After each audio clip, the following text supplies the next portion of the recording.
Hello friends, my name is Pawan. In this video we will check the successful authentication method implementation. So in previous video we created the one filter, authentication filter, and we implement the method that is attempt authentication. Whenever user click on login button, that time this method first triggered. After that this method called the get authentication manager authenticate, and in this argument we are passing the username password authentication token, and here we are passing the email address and password. Whenever control reach to this line, it is responsible to call the method load user by username, which is coming from the user detail service from the Spring Security. And after that it will check this user is present in our database or not.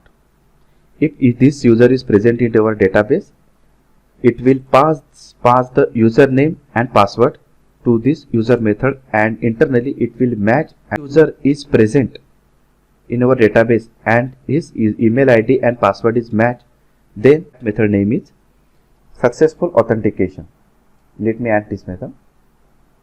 So I added the code snippet. Whenever successful authentication is occur, that time successful authentication, this method is triggered. Once the user is authenticate, it will create the user principal, and from that user principal here we will extract the username, and from that username we will get that user data, because we need the user model here. So I created this method in user service. This same method, that is load user by username, we are calling the find by email address, but here we are returning the user model. This is simple. After that, once we will get the user model, we will create the JWT token, and this token we will use to know the user is authenticated. So how this JWT token is created, let me explain. First of all, we need to add one dependency in pom.xml. That dependency is JWT io.json web token. You can download it from the Maven repository.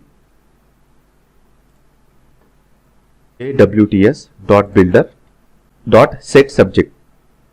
In set subject you can set the user ID, or you can set whatever unique you have. After that, set expiration time. So we are setting the expiration time in the millisecond. So first argument is current time, and second is token expiration time. After that, signature, you can use the any algorithm. So I am here using the HS512 algorithm. After that, we need the secret key. By using that secret key, it will create one token and pass it to the header.